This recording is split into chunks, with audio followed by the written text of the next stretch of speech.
The mysteries of the Third Reich are on everyone's lips. The Nazis are attributed almost mystical powers, told about the achievements of science and technology that were decades ahead of their time. Let us try to understand the most mysterious and secret projects of Hitler's Germany. In the early 20s in Berlin, there was a strange Tibetan monk, nicknamed in small circles as the Man in Green Gloves. This monk, through the press, was surprisingly accurate in predicting many future political events. He became known in high Nazi circles as well, and was regularly hosted by Hitler. It was rumored that this Oriental magician holds the keys that open the door to the legendary country of Shambhala, which stores the knowledge of previous eras, possessing which anyone can seize the whole world. And in Berlin itself, colonies of Tibetans professing the teachings of the Black Way began to appear. It was from Tibet to Hitler's Germany came Nazi symbols, including the swastika. From the early 30s to the very end of the war, the Third Reich sent several secret expeditions to Tibet. They were searching for Shambhala. Tibetan legends tell us that 3,000 years BC there was a disaster in the Gobi that turned the area into a desert, and the survivors of the highly developed Gobi civilization supposedly moved into a huge system of caves under the Himalayas. It is believed that their messenger was the same green-gloved monk who arrived in the Third Reich. The first unique find, an ancient Sanskrit manuscript, was delivered to Hitler personally in 1930. This manuscript contained information about the history of the Earth. It said that 20,000 to 30,000 years before Christ, aliens from another star system came to our planet. They artificially created a new kind of life, a humanoid being, using animals from Earth for directed mutation. Until the end of the war, the Third Reich spared no expense to reach the legendary Shambhala. And as you have already realized, the doors of Shambhala remained closed. The archives collected after the expedition to Tibet fell into the hands of the British military, and they have not yet been declassified. At the beginning of May 1945, during the storming of Berlin, Soviet soldiers found about 1,000 burned human bodies among the corpses of the Nazis. By all accounts, they had burned themselves alive. These were the Berlin Tibetans. They were wearing German uniforms without insignia, and one of them was wearing green gloves. It is no secret that the Third Reich invested unimaginable amounts of money in scientific and technical developments. But the most classified project pursued by the German Wehrmacht was the FAU-7 project. At the peak of World War II, pilots of Allied aviation reported encounters in the air with incomprehensible glowing spheres, later called Foo Fighters, which chased planes on combat sorties. The fireballs would appear suddenly and follow the planes for several kilometers. Some believe that the Foo Fighters were the initial link in the top-secret FAU-7 project. It is speculated that after the serious losses of German aviation in aerial combat, several development teams at once, independently of each other, urgently began designing the flying disc. It is believed that the Nazi disc was of two modifications, 17 and 46 meters in diameter. The first test flights are going brilliantly, and the project is ahead of schedule. Unusually maneuverable and developing an enormous speed for those times. These discs could, in the future, single-handedly destroy an entire squadron. It took only a few months to complete the project. In 1945, Soviet troops approached the secret factories near Prague. The developers blow up all the cache, flying discs, and burn blueprints. Roughly the same fate befell other factories. Secret designs at all costs were not to be given to the Allies. The fate of the designers was mysterious. Even before the end of the war, the American-Soviet command, independently of each other, developed special projects to capture the most valuable specialists of the Third Reich.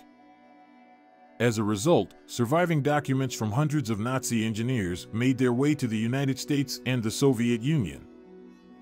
Valery Berdikov, Doctor of Technical Sciences, professor of the MAI, noted that as early as the late 50s the devices were designed and built in the Soviet Union.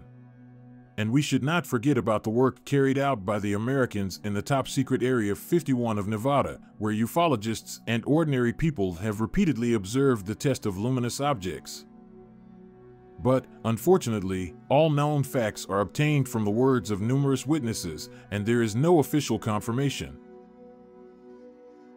In the post-war years, when American and Israeli intelligence began to search for Nazi criminals during interrogations, they managed to extract unexpected information about some two-day staff meeting where a group of Wehrmacht generals discussed a plan for the secret Operation Gateway. Allegedly near the end of the war, and the implementation of this operation began. SS officers and prominent Nazis were taken to Latin American countries by submarines, replacing the latter with lookalikes in Germany. Since the serial submarines of the Third Reich could accommodate a small number of passengers and cargo in their compartments, a whole secret submarine squadron was created, which later became known as the Phantom Convoy. Very little is known about these submarines. According to the latest information, huge submarines were seen on the plant slipways, but then disappeared without a trace, and still no one knows where. They never attacked enemy ships, but stealthily, as if sneaking, went into the Atlantic. The Phantom Convoy, according to various sources, consisted of 35 to 70 submarines. These submarines were equipped with torpedoes and torpedo tubes designed only for self-defense. At present, only 2 submarines that may have been part of the Phantom Convoy are known with any certainty. Captain Heinz Schaefer of the submarine U-977 was repeatedly accused of allegedly transporting Hitler to South America and then pretending to patrol the coast of the United States. In favor of this theory is the fact that the autonomy of the boat on the 977 is no more than 7 weeks. But even after nearly 100 days of patrolling, the crew did not look exhausted. Or maybe one of those submarines also took out the legendary Amber Room? Who knows? It is known that in the pre-war years, the Nazis, obsessed with searching for traces of ancient civilizations, were interested in Antarctica, and in the late 30s sent 2 expeditions to the continent. All the territory explored by the Nazis at the time was called New Swabia. It was declared part of the future 1,000-year Reich. According to some hypotheses, it follows that in the next 5 years after the first landing, the Nazis built several secret settlements in Antarctica. The same ghostly convoy was used to transfer valuable cargo. German experts believed that, according to the hollow earth theory, Antarctica contained giant underground cavities, oases of warm air. German submariners, having explored Antarctica, may well have managed to find such underground caves. It was there in 1940, on Hitler's personal orders, the construction of 2 underground bases began, and already in 1942 the first future residents, primarily scientists and specialists of the SS Integrated Science Center, were transferred to the New Swabia. It is possible that it was to the underground bases of Antarctica that the ghostly convoy delivered Hitler and the occult relics of the Third Reich, who had fled from besieged Berlin. In January 1947, the U.S. Navy launched Operation High Leap, disguised as a routine scientific expedition. An entire squadron, an aircraft carrier, and 13 other warships headed for the shores of Antarctica. More than 4,000 men in all, with a 6-month supply of food. But shortly after arriving at Queen Maud Land, the squadron commander unexpectedly received orders from Washington to abort the operation and return the ships to their permanent bases.